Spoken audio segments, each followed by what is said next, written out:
What's up, guys? I got a 14 528i here that I'm doing the timing chain on. And I couldn't find videos that showed exactly what I needed to know. I'm not going to show you any of the timing stuff in here because there's a ton of videos on that. You do need a special tool. I'm just going to talk about like what is necessary to remove in order to get to the pan and how to do it. I didn't find a whole lot about like the subframe removal. There was one guy that like kind of showed you how to time it, but then he like breezed through like, yeah, you got to take the subframe out. And it wasn't super easy to find all the info. So I just want to show you a couple things. So first off, this, talk shit on me in the comments. I don't give a fuck. I don't care. This is what worked. But this, there's a threaded hole like right here, like right behind the oil filter housing. And you can use E36 or I believe E90 tow hook will fit in there. It'll be way easier and better. And then there's, I think, somewhere else actually to support it. But listen, it's my fucking life, all right? I'm gonna do what I want. That's how I did it. The tow hook that is for the car does not fit. I think it's too big. Anywho, so do that first. Actually, matter of fact, I would take the valve cover off first. I'm also not gonna show too much of how to do that because if you can't figure that out yourself, don't even start, man. It's not going to be worth it. There's a lot of extra steps. What I will say though is in the back of the valve cover there is this little valve. I don't know if you can see that on camera. It's kind of just floating back there. That's what jammed me up. Everything else is pretty straightforward, and it was like just not wanting to move. And I knew there was something missing. That's what it ended up being. So if you're starting with the valve cover, just keep an eye out for that. Anyway, get the valve cover off, get the support brace on.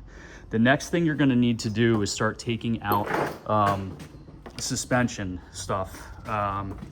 First, I would just take out the wheel arch. This guy, it's just one piece. Like here, they're all 8mm, and then there's like another little side section there. Take all that out, rip it all out. When you get to the suspension, I'll just show you on this side so it's easier.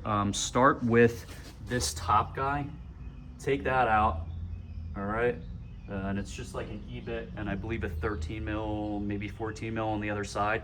Spin that out, smack that up so you're loose. And then you're gonna want to take all the arms off. So take this one, take the tie rod out, basically upper and lower control arms, unbolt them. The axle is a 17mm hex, at least they were for me, and they have like a little spring on the end of the, or in between the head of the bolt and the axle itself, so just make sure you don't lose that. So pop all that out, and then once all your arms are free and the axle is loose, take the 3 bolts for the suspension up top off. That's that. Then the other stuff that you're going to need to do is there's 2 bolts. I'm showing you from the top, so this is all going to be underneath. Just keep that in mind. But there's 2 bolts for the steering rack, which I don't even know that I probably didn't even have to take off, to be honest. But you do have to take off the column. So remove the column up top. You can get to it from honestly the top or the bottom. It's not hard. Just mark it. I know exactly where mine went, and now that I'm looking at it, there is only one way I believe that it will go in, so you can't really mess that up. But I tied the steering wheel down anyway. Okay, so next what you're gonna wanna do is there is some confusion about the mounts. So you wanna obviously loosen the engine mounts. When the subframe is in, so if you're looking through here, there's the axle, so the wheel would be kind of here, and there's a way that you can get to this, this bolt. And the video I watched, the dude like took this bolt out. He's like, yeah, but this side was a pain in the ass. And there's really no way to do it. So you can completely avoid doing it that way. There's no reason to do that. Go underneath and take these 3 bolts out on both sides. The only problem I guess you'd run into, which it's not really a problem, is that when you go to take the transfer case out, there is a bolt here, right up top, the top rear one, and you can't see it now, but you get very close to the mount.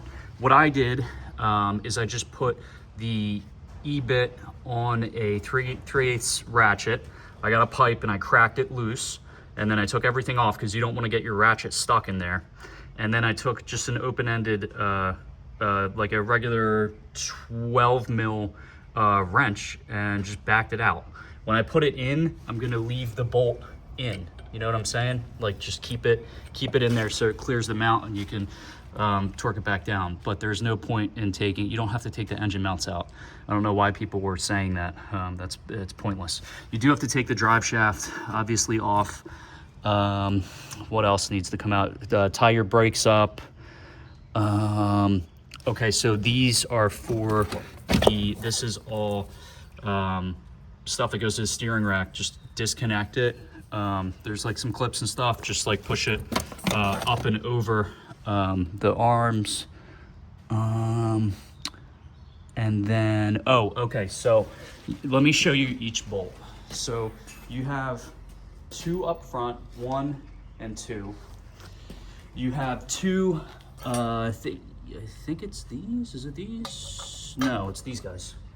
Right by the engine mounts, 1 and 2. And then you have these in the back, 1 and 2.